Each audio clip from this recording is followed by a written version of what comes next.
noticed that the next speaker is Jack Collins. Unfortunately, he was involved in a car accident a couple of months ago, and he very much wanted to be here. He's recuperating well, so keep him in your prayers.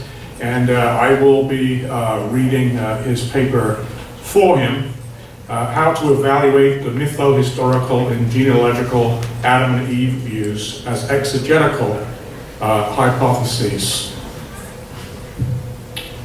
I thank Mike Keyes, Bill Craig, and Andrew Loki, and the EPS for its aegis.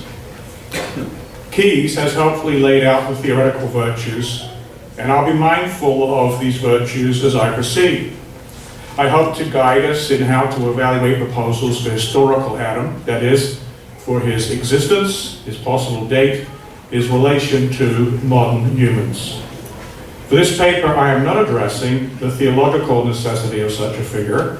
I certainly hold to such necessity. Some theologians think we can do without, and I deem them deeply mistaken. I advocate a position we can call merely Athanasian in honor of the great 4th century Alexandrian, highly regarded by all traditional sectors of Christianity. The mainstream of Christianity has always held that its basic narrative is creation, fall, redemption, and future consummation, a narrative that Athanasius unambiguously supports. A common mistake is failure to clarify what aspects of a position are a priori, on the grounds of prior doctrinal commitments, and what are a posteriori, open to empirical and critical research. As originally an engineer by training and familiar with trade-offs, I will also offer some thoughts on epistemic cost-benefit analysis when it comes to the various options before us. First of all, commendations. I've already commended features of Craig's book, including its being an interdisciplinary tour de force and its consequent willingness to show up the follies of some of my fellow biblical specialists. That's Jack Collins' fellow biblical specialists. I declared it thorough, careful, and logical, bracingly so. Other reviewers have added to the chorus of compliment, but I must hasten on. Loki, who counts Craig as an inspiration, likewise displays careful analysis. I commend his orientation toward genealogy more than genetics. It seems as well that Loki's proposal need not fall victim to some of my critique of Joshua Swamidass' recent genealogical Adam model. Critiques. Nevertheless, I lodge a few demorals. I pass over some significant disagreements on exegetical and theological matters, not because I count them unimportant, but because I must focus. I suggest that categorizing Genesis 1 through 11 as mytho history, with the consequent alertness to elements of the fantastic, while it has positive features, produces troubles that we did not need to have. Let me expand on that a bit here and offer a way forward.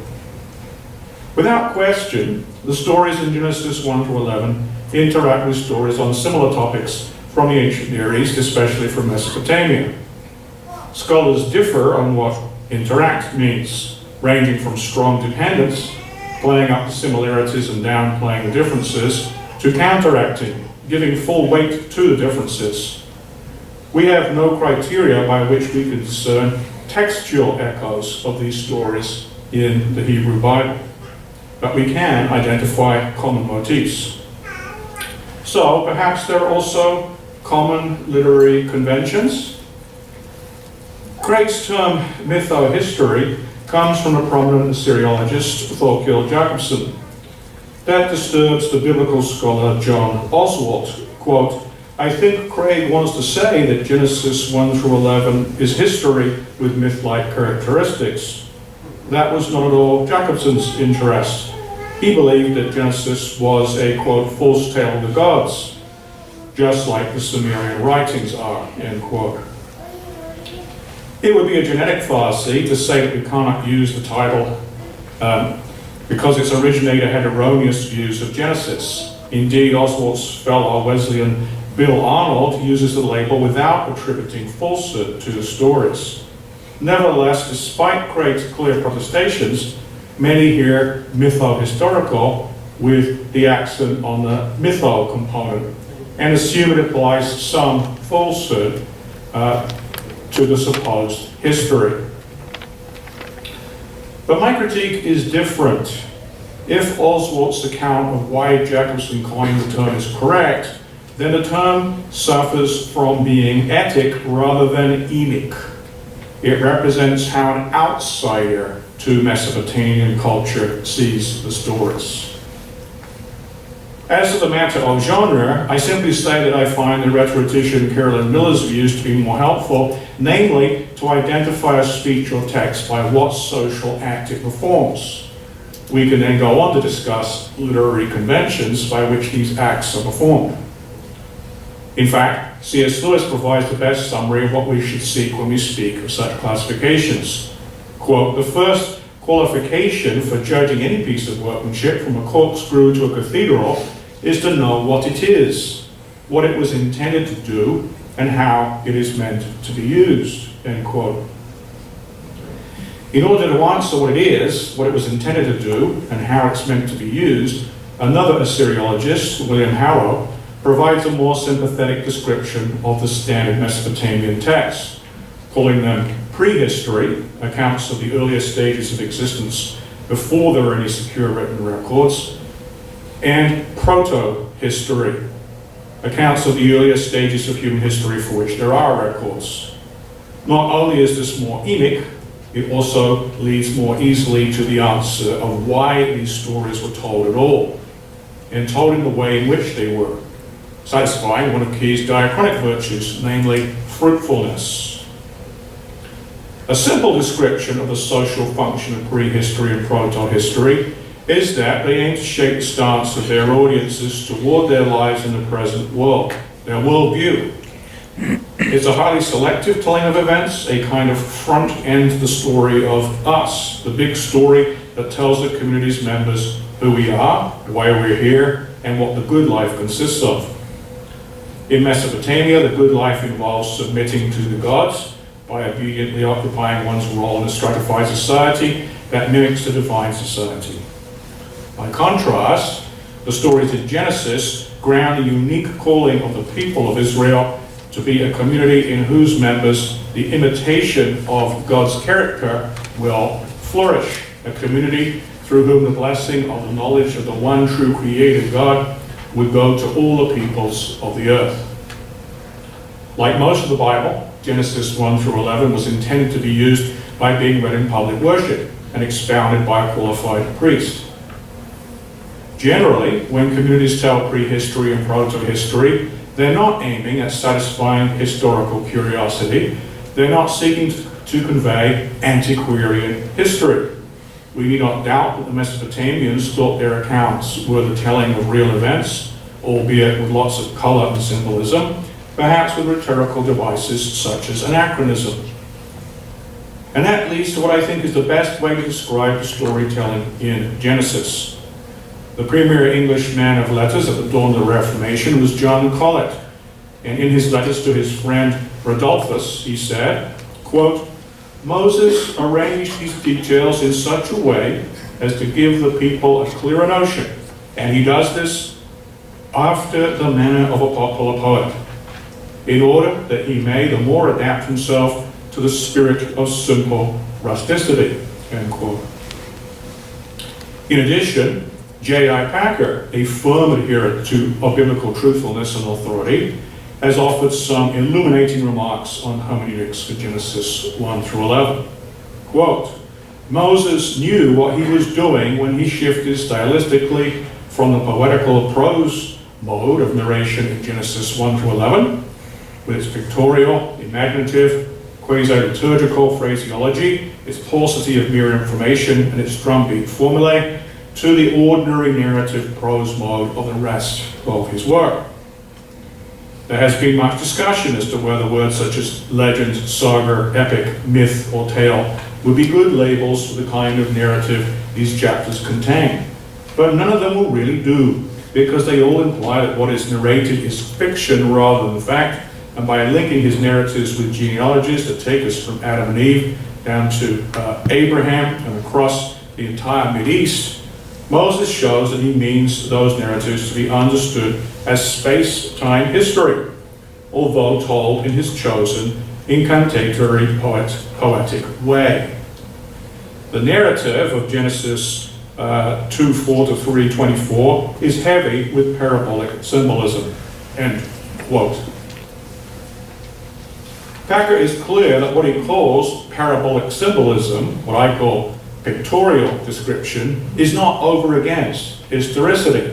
Quote, "There's nothing inconsistent in recognizing that real events may be recorded in a highly symbolic manner. There's a world of difference between recognizing that a real event, the fall, say, may be symbolically portrayed, as evangelicals do, and arguing, as these persons do, that because the fall is symbolically portrayed, it need not be regarded as a real event at all, but is merely a picture of something else." End quote. I agree with Packer on this because history is not a literary form. It's rather a way of referring to persons and events with a proper moral orientation.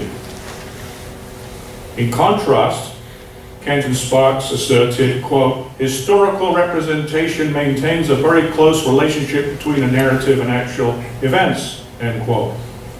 But there is no ground for this assertion.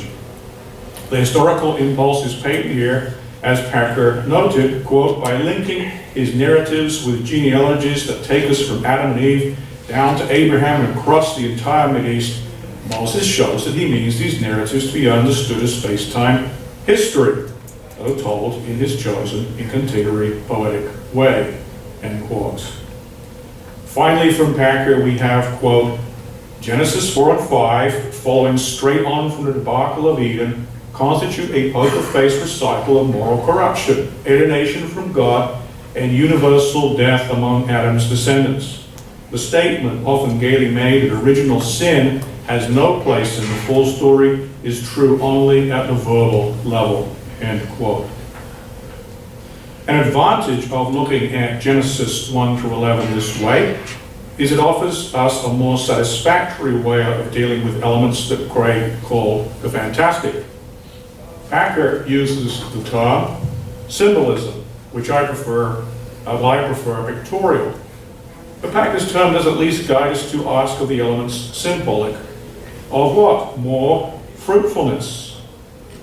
Mind you, Craig does not see himself as questioning the truthfulness of Scripture when he uses the term fantastic, since we can read him as suggesting that a qualified audience should pick up on these elements. However, I contend that a rhetorically oriented approach will steer us clear of misunderstandings. He then offers a merely Athanasian reading of Genesis 1 through 11. Genesis 1 through 11 give a perspective on God the Creator, the world He made, and His relations with human beings. Specifically, a sound reading strategy of these chapters leads to what I call a merely Athanasian picture of the biblical story of creation, fall, redemption, and consummation. Here it is. The God who made the world is greater than the world and not dependent on it. The world God made came forth as a fundamentally good place, though not complete. Humans were to rule it with wisdom and benevolence to enable it to reach its full potential. One aspect of the goodness of the world God made is that its components reflect God's own design and purpose, which includes stable properties that humans can understand and use, though there is no reason to suppose a priori that God is limited to employing only these properties. The world gives testimony to its Creator's existence, power, and artistry, enabling the faithful to adore Him unreservedly. The work Israel is called to do in the land is ennobled by being patterned after the divine work week. God made all humankind from a common source. Humans arose by special acts of God. The capacities that we all observe to be distinct from those of every other animal are the result of these special acts. Sin is an alien intruder into God's good creation and entered human experience at some point in the headwaters of human history and affects all subsequent human life. God's purpose in calling Israel and in redemption more generally is to reinstate humans to their creational calling, communities of worshippers who foster the image of God. Further features that are latent in Genesis, but which came to the fore when the Hellenistic era introduced more philosophical challenges to biblical faith, include the world neither made itself nor pre-existed God's acts of creation, nor shaped itself. And a strict form of either materialism or naturalism will not fully capture the story of the world. You will notice that the way I've put this contains assertions in the realm of history, as real events in a narrative of the world. I have not, however, offered a scientific theory for how any of these events occurred. Two notions seriously miss the point of the kind of communication that Genesis 1 through 11 is. One, that Genesis is an outmoded ancient science. And two, that it's an authoritative science that challenges theories in modern science. Backer again, quote, nor is the canonical expositor required to speculate about the biology of Eve's formation or the identity of Cain's wife or the botanical classification of the trees of life and of knowledge, or to square Genesis 1 with any form of science. It belongs to the poetical prose style in which Moses wrote this prologue to be historically and scientifically non-specific, end quote. Genesis readily makes room for scientific research. Certainly its teachings about God, the stability of the world, and the human task of ruling lay an epistemological foundation for the enterprise. But let's go further. Questions such as how long ago these events took place, over what length of time, by what combination of nature and miracle, to name no others, are of limited theological import and open to investigation. I do not fear that a well-done investigation will overturn the basic Athanasian affirmations. I here appropriate an idea from Francis Schaeffer. He devised a scheme he called freedoms and limitations, which allowed him to approach the different views Christians have about origins by suggesting that there is a range of reasonable scenarios by which we may address the apparent conflicts between the Bible and the sciences. And yet, there are limits to this range, limits set by basic biblical concepts and by good human judgment. Schaeffer's goal was that of a churchman, an evangelist, to allow Christians to have differences without distracting from what he took to be the main thing. As I understand the narrative style of Genesis 1 through 11, the very nature of the material leads to some sort of freedoms and limitations rubric, since the material both resists a purely literalistic reading and invites a recognition of its historical impulse. We naturally ask if we can give more detail about the events in Genesis 1 through 11. To do so would involve the historical inferences available from the sciences. Appropriating Schaeffer then, I argue that we are free to offer various scientifically based scenarios for these events, so long as we take care not to ask the science to do what it cannot, nor to overstep the bounds of these basic historical affirmations, nor to claim that we have discovered the one and only right scenario. Testing scenarios. My last point is how to assess various scenarios. Now, the function of Adam and Eve in Genesis is to ground some of the affirmations, particularly the special origin of humans, the common human family to which we all belong, the original innocence and current corrupted condition of all people. Affirmations that answer observations that sensitive people all over have made. One way to assess scenarios would be to rank them in order of preference, from this satisfies me to I can tolerate this if I must, to this is outside the bounds. It's easy to identify something that's outside the bounds of a merely Athanasian reading of the biblical story, such as a no full idea, or a no Adam whatsoever. Some, such as John Walton and N.T. Wright, have profited Adam later than the headwaters of humanity. I judge that problematic, not least because to have Adam act on behalf of those who are unconnected to him seems badly unjust. But can we do better with proposals that are in balance? Here I offer an epistemic cost-benefit analysis and application of Key's aesthetic virtues. Also, if I find difficulties in any proposal, I can suggest ways to overcome them. For example, for some, the epistemic cost of reading Genesis in anything other than the literal fashion is so high that nothing else can be allowed to challenge that. Some of these will accept creation with appearance of age and creation science, or even anti-realism, as a reasonable price to protect that reading, which for them is the cost of discipleship. I cannot support that, nor can either Craig or Loki. Craig's Homo heidelbergensis Adam and Andrew Loki's version of genealogical Adam and Eve are proposed scenarios. I think their scientific sides can both be made to fit within the merely Athanasian framework. I've indicated ways that I think Bill's exegetical approach can be improved, and I likewise suggest some for Andrew's. One clear advantage of Craig's proposal is that it accommodates the evidence of Neanderthal and Denisovan DNA in many modern humans. An epistemic cost that some might be unwilling to pay is that it places Adam very far back into prehistory, which will trouble some because of the genealogies.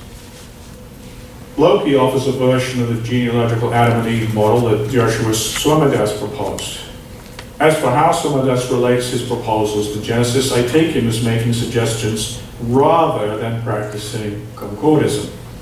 But his suggestion that we could have a specially created Adam and Eve within recent history to give universal human ancestry by 81 cannot work, not simply as to scientific problems, but as to the theological side. The corruption of humankind is already visible in the earliest writings we have from ancient civilizations in Sumer, Egypt, China, and Mohenjo-Daro, and probably also in the paleontological record. So we must have the origin of this corruption much earlier in order to be so widely spread, really back to the headwaters. Loki can accept a much older Adam, although he has also argued the more recent model. Further, when Swamidass follows those who read Adam in Genesis 2 as much further downstream from the beginnings of humans in Genesis 1, as Lawton argues, we must face the problem of a stage of human history in which there were humans not descended from Adam and Eve. To their credit, Swamidass and Loki are aware of this particular difficulty and seek ways to articulate the proposal so as to overcome it. Swamidass appeals to theological ideas argued by Kenneth Camp. Responding, Camp notes ways in which Swamidass nevertheless suffers from some theological difficulties. Camp suggests, though, that one could couple Swamidass's scientific proposals regarding genealogy with the notion of an historical Adam along the lines of a human body that developed by way of biological evolution, which was then endowed with a specially created soul. The first fully human couple interbred with their not quite human relatives in a way that produces fully human offspring and leads within a few generations to a biological population, every member of which is fully human. A major epistemic cost of this scenario is, of course, the interbreeding, namely of Adamic beings with reproductively compatible non-Adamic, though I'm not sure it's insuperable. More serious is the suggestion that mere development can produce the biological mechanism that can support a human soul. With Warfield, I suspect that considerable anatomical and physiological additions were needed along the way. One must show that these additions could occur without any special divine aid that went beyond the ordinary maintenance and concurrence of created natural properties, which seems doubtful. This difficulty arises because of multiple meanings of the word evolution, which Meyer and Keyes have outlined. If we restrict ourselves to Loki's definition as, quote, the process involving the variation of offspring and natural selection by which the present diversity of living organisms came from a common ancestor, end quote, we are closer to a metaphysically tolerable notion of evolution, or at least one that does not presuppose strict naturalism a priori. Whether that notion is empirically adequate is another question, an a posteriori one. For a more recent Adam, we must endure the possibility of an ancestral population, at least by the current calculations of the geneticists.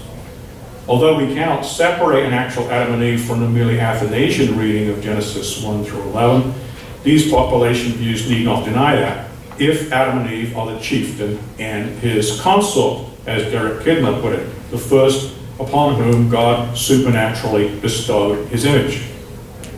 Athanasius himself several times refers to humankind as having fallen away, so a population that fell in Adam is conceivable. The main epistemic costs are the departure from simplicity, as well as the earlier question about interbreeding with non-Adamic kin. Preference for a more recent Adam might lead to reinterpreting the kinds of evidence that seems to imply a population is needed for a more recent set of ancestors, as, say, Reasons to Believe does. Many in this camp prefer no animal ancestors for Adam and Eve and seek ways to make that plausible. That then has the cost of deciding what to do about the Neanderthals and Denisovans. Are they outside Adam's line, or must we find a way to include them? With more to say, I must end. We do best when we treat these proposals as scenarios, ways to envision the events without claiming to have the last word. The value of scenarios is that they show that conventional Christian beliefs are not nearly as implausible as our culture despises claim. In fact, they allow the way that our big story makes sense to the world to shine through.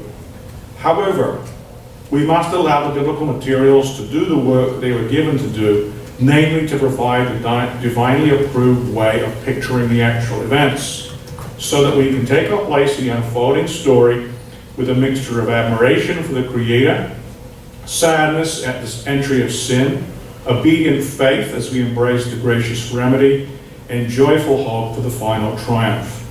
These scenarios show that we do not sacrifice our intellectual integrity in doing so. Our faith is well grounded. With that, and with renewed thanks to Bill Craig and Andrew Loki, I conclude. And please, this applause is for Jack Collins, not for me.